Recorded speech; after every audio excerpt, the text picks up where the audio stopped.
friend, my name is Casper, and today we're going to be talking about Your Lie in April, which is a 22-episode music romance anime created by A1 Pictures and released in 2014. It tells the story of Kousei Arima, a musical prodigy that played piano so well he was known as the human metronome. When his mother passed away, he found himself falling into a really deep depression that led to him quitting the piano because he could no longer hear the notes that he was playing. When he meets Kaori Myazono, a talented violinist known for straying from the sheet music, he finds himself returning to the piano as her accompanist as he slowly pulls himself out of the darkness that he has fallen into.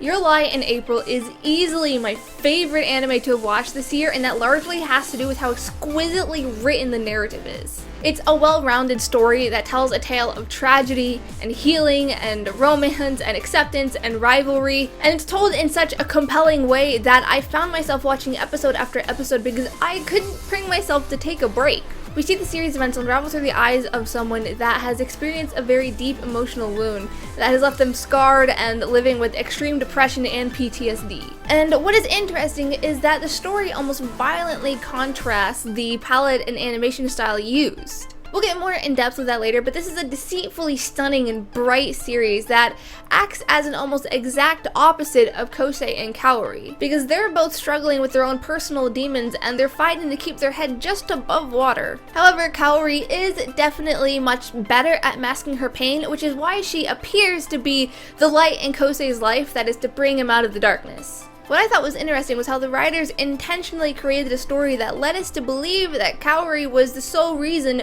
for Kousei's healing, when in reality he did most of the work himself. A lot of stories depict characters with depression as these needy beings that have to entirely rely on someone else to get over their own issues. But we see that Kousei is able to work through his depression and his inability to hear the piano keys on his own. If anything, Kaori was just the one that pushed him in the right direction. She gave him a map, but she didn't leave him a trail of breadcrumbs. That being said, the story evolved in a way to where I felt like it was nothing short of outstanding. It starts out slow and properly sets the stage for the second half of the series while allowing us to get to know each one of these characters who are properly fleshed out as need be. Then it steadily snowballs into this fast-paced drama that was full of emotional moments that left me in tears. Now, that aside, I want to touch base on how the story depicted what goes on within a musician's head while they play. Obviously, the melodrama was cranked up for the sake of storytelling, but it wasn't without an inkling of truth. When I was younger, piano was basically the only thing that kept me from shattering into a million pieces. When I was in school, I would play during all of my lunch breaks, and I would oftentimes tell my parents I was out with my boyfriend when in reality I was sitting in the school music room playing Clair de Lune for hours on end because I felt like it was the only song that properly conveyed what I was feeling. Again, the drama was played up, but there was definitely a veracity in the cliches that we see when it comes to portraying musicians. An instrument to a musician is like a canvas to a painter. It's the only way we really know how to express ourselves. Your Lie in April captured that in such a way that struck a little too close to home for my comfort, and maybe that's why I appreciated the story as much as I did. That's probably why I have that much praise for it, because I may be a little biased. And I know a lot of people really only see this as like a romance anime, but I feel like this was more of a story that properly explained what it's like to be a musician, where music is the only way you know how to express yourself and cope.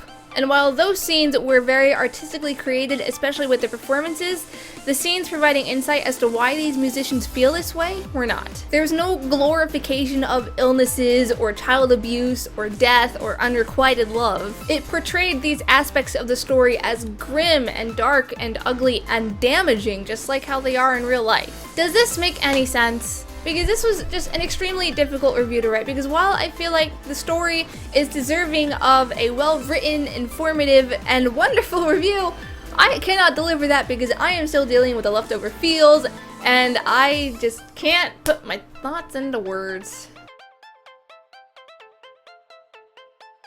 So with all that mushy gushiness aside, let's talk about how absolutely positively phenomenal the artistic quality of this series was.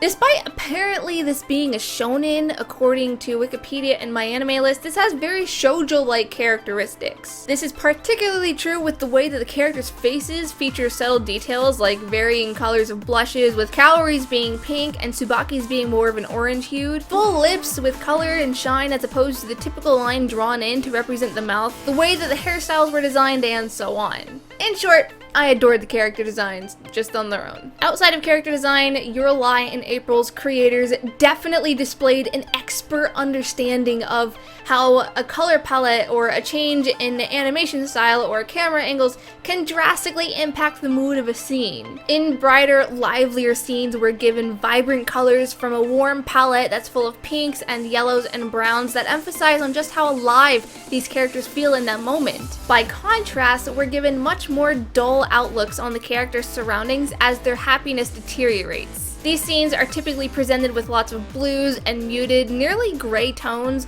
and there's a change in lighting that makes it appear as if the light has been sapped away from that person's life. With such striking disparities just in the coloring alone, it makes sense that the creators would take that extra step and also make use of how a subtle camera angle change or a change in focus can impact the emotion that they're trying to convey. They would even change their animation style entirely just to bring forth a stunning visual experience for the viewer. But as much as I want to rant and rave about how perfect I believe this anime to be, it would not be fair if I didn't point out the issues I had with the animation. Now, for the most part, it was impeccable. Everything was smooth and fluid and moved exactly how it needed to be. But I feel like they put a crap ton of their budget into the performances, and this meant that some of the less important scenes got shafted and they would sometimes come off as a little awkward or meh. I was also not a huge fan of CGI being used for the hands. It wasn't appallingly apparent and I didn't find myself distracted from what was happening within that moment, but there were a few times where I found myself wishing that they just took the time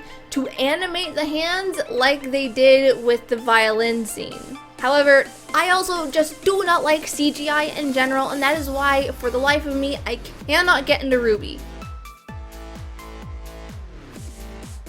So, obviously, I was completely enamored by Your Lie in April. I felt it perfectly depicted what it's like to be living with depression. The story progressed in a way where it never felt too slow or too fast for me. The art quality and expert use of camera angles and animation brought forth for a stunning visual experience. The dub voice actors brought each character to life, and it featured a magnificent soundtrack that I feel perfectly brought together an emotional story that I honestly feel like was a work of art within itself. Anyways, those are my thoughts on Your Lie in April. Have you seen it? What did you think of the CGI hands? Let me know in the comments below. Otherwise, you can find all of my social media as well as my Patreon in the description.